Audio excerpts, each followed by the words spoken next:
Uwi na tayo. Medyo maano na yung sikat ng araw. Nakadami na tayo ng ikot. Okay na yan, solve na solve. At tumatagaktak na rin, pawis natin. Ang sarap. Daming ikot tinabot natin eh.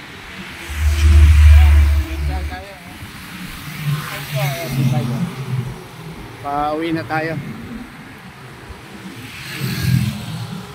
Yan.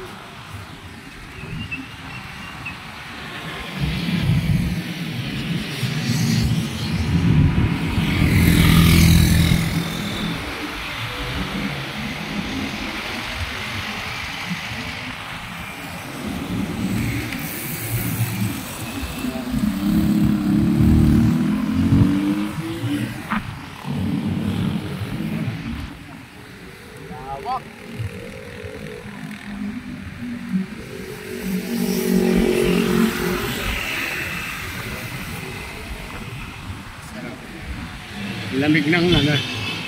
Pagka nasa ilalim ka ng puno, napakasarap ng hangin.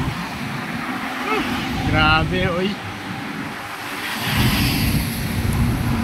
Talagang ano eh. Yung hangin niya, ano, preskong-presko. Pagka maraming puno talaga.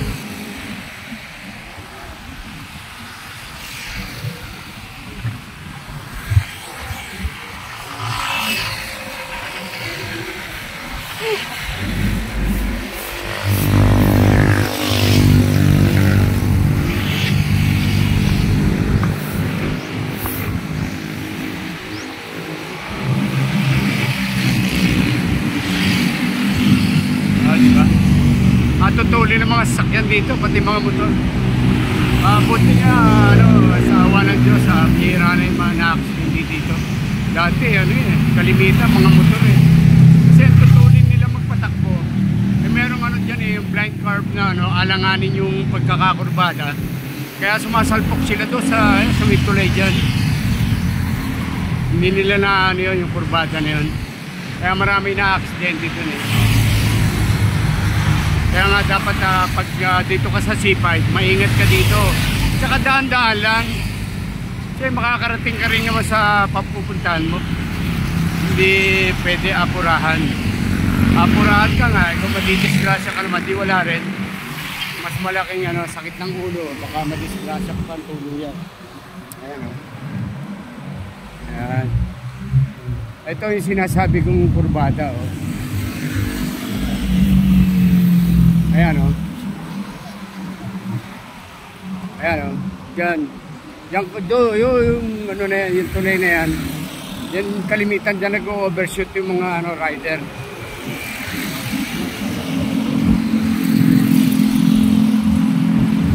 Ayun o. Ayan yung tulay na yan o. Ayan. Kaya sumasalpok ang mga rider o. Ayan. Ay kasi tutulin nila eh. Tapos dito meron ding ano dito sa area na to. Kaya pag matulin ka dito sa ano na to, yung kurbada na yan, ayun naman ang ano mo, alanganing na poste naman. Ayan o. Yan yung poste na yan o. Yun. Kaya yung dalawang poste na yan, dyan. Yan ang alanganing kurbada. Yan. Kakita mo nakahilig na yung poste. Oh.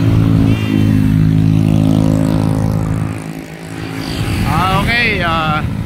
Ingatan lahat. Ride safe. Please like and share. Subscribe. Tatay Abe.